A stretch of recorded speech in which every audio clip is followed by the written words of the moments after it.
Topic है मानव पाचन तंत्र। ठीक है, हम बात करने वाले हैं मानव पाचन तंत्र। मानव पाचन तंत्र का हम बात करने वाले हैं। ठीक है, मानव पाचन तंत्र से शुरू करें। मानव पाचन तंत्र, मानव पाचन तंत्र में सबसे पहले क्या आती है? सबसे पहले यहाँ पर मुख गुहा आता है।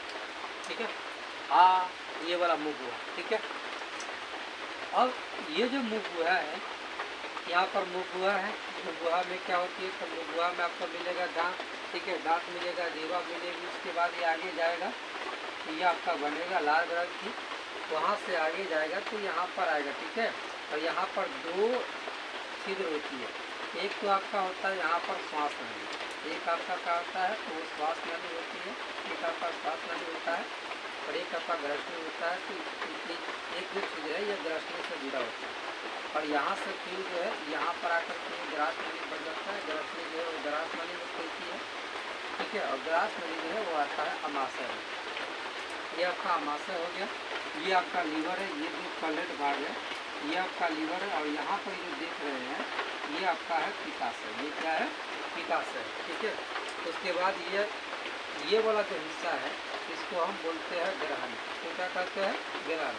उसके बाद फिर ये पाइप यहाँ पर जो आया ये हो गया आपका छोटी आँख। ये क्या हो गया आपका? छोटी आँख हो गया। और उसके बाद ये छोटी आँख जिस नली में खुलती है ये नली आपका हो गया बड़ी आँख। ये क्या हो गया आपका? बड़ी आँख हो गया। ठीक है, और यहाँ पर जो है वो आपका मलाशय होता है। मलाशय होता है और उसके बाद गुद्दा द्वार होती है। क्या होती है? गुद्दा द्वार। ठीक है, तो ये तो खैर शॉर्ट में बता दिए और हम एक एक चीज़ पे विस्तार से बात करते हैं। सबसे अगर पहले मैं बात करूँ मुख गुहा का। ठीक है, अगर हम बात करते हैं मुख गुहा का तो पहली बात यह है कि वो मुख गुहा होता है। मुख गुहा होता है, मुख गुहा में तो पता होनी चाहिए कि 3 जोड़ी लाल ग्रंथि होती है। 3 जोड़ी इसका मतलब ये है कि इसमें जो है 6 लाल ग्रंथि होते हैं। कितने होते हैं? 6 लाल ग्रंथियाँ होती हैं। लाल ग्रंथियाँ। ठीक है, ये कितने लाल ग्रंथि होते हैं? 6 लाल ग्रंथि होते हैं। इसमें होते हैं मुख गुहा। ठीक है, अगर मैं दूसरी बात करूँ तो जो मुख गुहा होता है इसमें क्या होते हैं? इसमें 32 दांत होते हैं। और आपको पता है वयस्क मनुष्य, यहाँ पर हम लिख देते हैं वयस्क मनुष्य के मुख गुहा में, वयस्क मनुष्य के मुख गुहा में कुल 32 दांत होते हैं। कितने होते हैं? 32 दांत होते हैं। ठीक है, लेकिन वयस्क होगा तो ऐसा नहीं कि बच्चा तो उसमें 32 दांत है। कहाँ से अगर भाई तो क्या कर लेंगे? क्या नहीं ना, इसमें कुल कितने दांत होते हैं? 32 दांत होते हैं। ठीक है, लेकिन वयस्क होगा तो अगर वो वयस्क है तो इसमें 32 दांत होते हैं।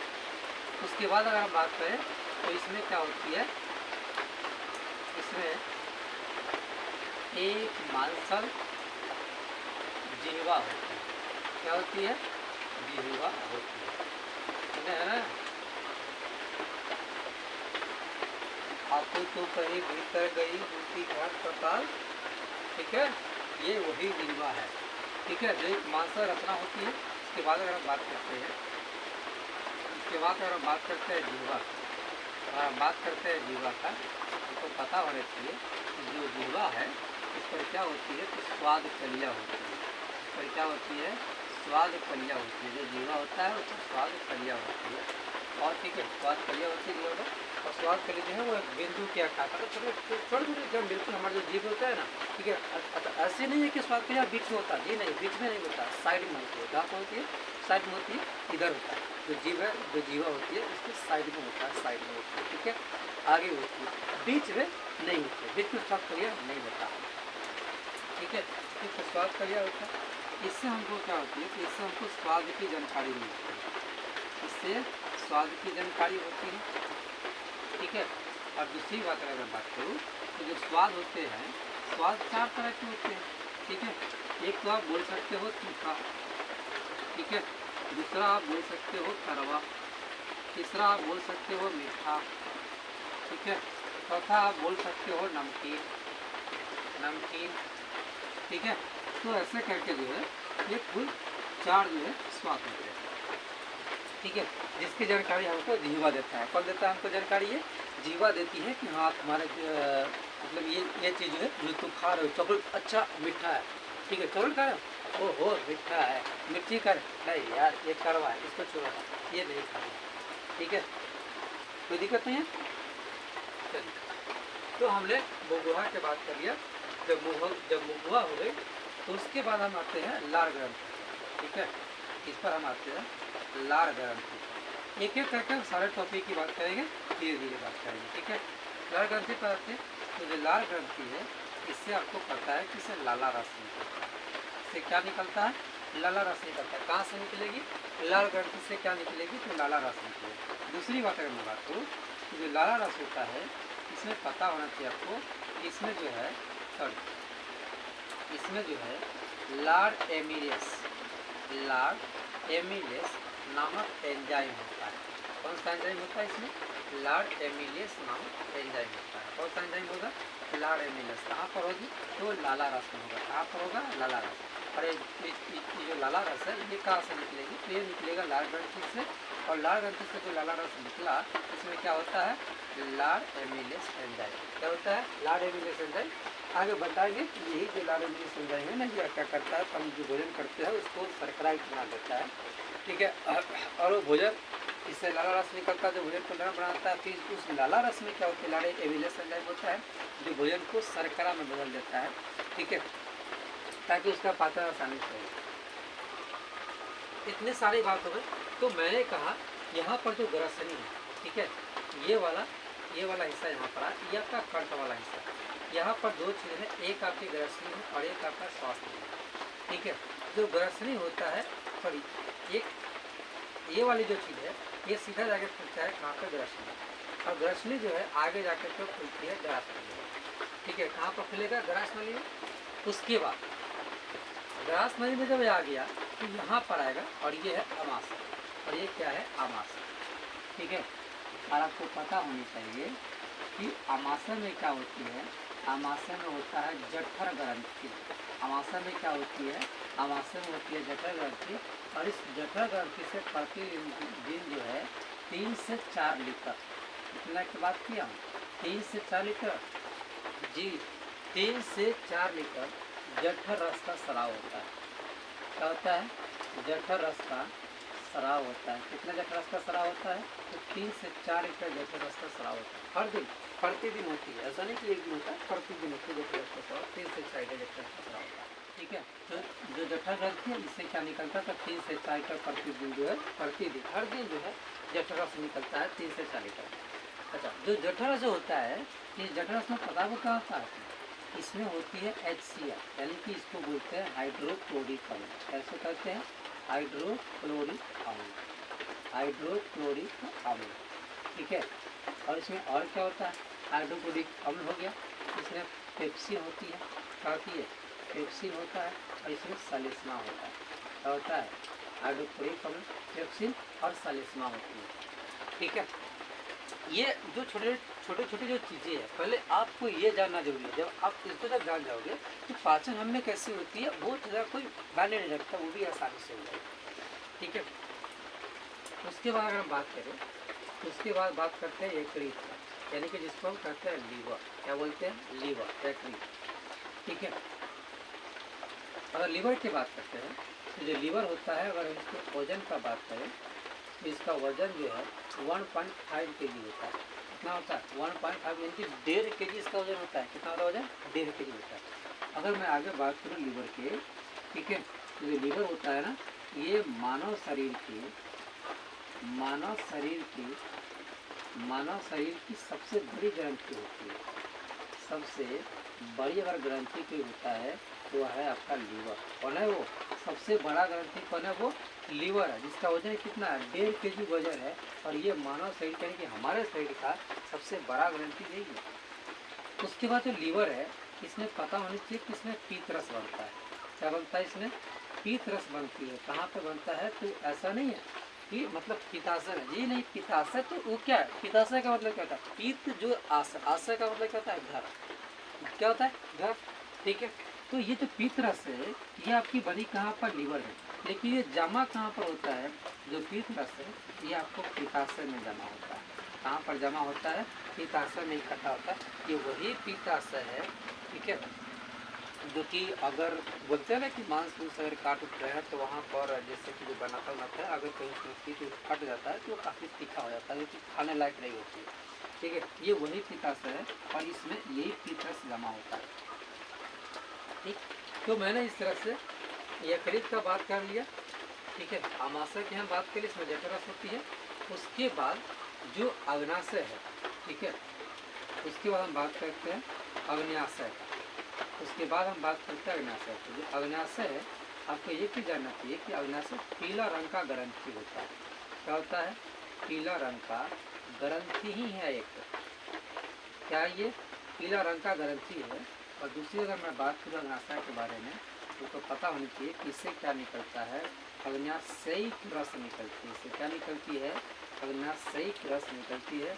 और किससे निकलती है, तो वो निकलती है अग्न्याशय से। किससे निकलती है, अग्न्याशय से निकलती है अग्न्याशयिक रस। और ये पीला रंग का ग्रंथि होता है। क्या होता है, पीला रंग का ग्रंथि होता है।